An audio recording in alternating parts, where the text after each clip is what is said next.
The front page of the New York Times poses an age-old question for journalists. When do you put down your pens, notebooks, and cameras and actually help the people you are covering? The Times' Declan Walsh has been reporting out of Yemen and wrote about that today.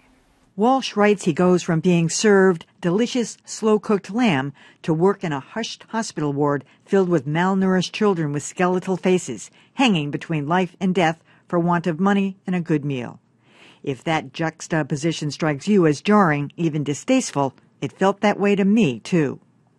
Walsh says reporters travel with a lot of cash and asks, should I pause, put down my notebook, and offer to help? Walsh says many readers were touched by this photo of an emaciated 7-year-old girl who died shortly after the picture was taken. Readers wanted to know why reporters didn't try to save her life. This used to be the subject of Fred-friendly seminars decades ago about when a reporter should get involved in times of war. If you were there just covering a neutral position and you knew somebody was under attack, do you get involved?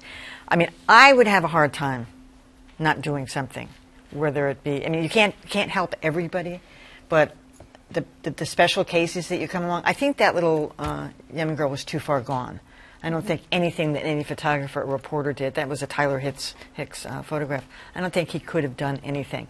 We don't know, actually, I don't know if he offered to help, but it certainly would be tempting, that's all I can say. I think one thing that makes it even harder is it's not just a matter of is this the right thing or staying neutral the right thing?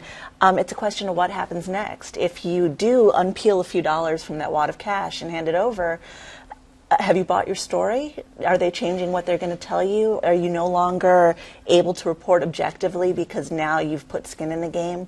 I don't think there's an easy answer to this. And I'm glad you talked about the fact that this has been going on for a long time. And I was reminded of the case of Kevin Carter, who was a photographer overseas, and there was a picture that he posted of a similar child who was, skin and bones with a vulture in the background, and it was picked up by the New York Times. And a lot of people praised him for that picture, and he won a Pulitzer Prize. But a lot of people also criticized him and talked about how he should have been putting down his camera and helping that child that was making its way to a feeding center, I guess a UN feeding center.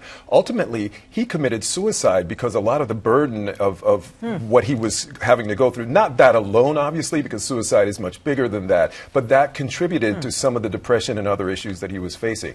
I think ultimately, as a reporter, you have to ask a couple of questions. First of all, are you the only person who can help in that moment? And secondly, is that person in real danger at that moment? I think if you look around and there are other people who can help, then I think you have to let them help because you are there to report the story. First and foremost. That's hard when you're on the ground there. I'll tell you a personal story. Maybe it's a confession. Almost 20 years ago, I remember I was reporting in Honduras. We were in a city called San Pedro Sula. There were kids there who were very poor, who'd been sent by their parents from the countryside to make money in the city, and were being exploited. We interviewed kids. I remember specifically there was this one kid, he needed bus fare to get home, and it was like $1. And at the end of talking to him, we gave him $1. I mean, you can't, it's so hard not to. The story was done, it would have been, I mean, that kid he hit the lottery that day by talking to us, but it was hard not to. There was nothing wrong with that. And I really think that most reporters, if they can help in some small way, they're going to do it.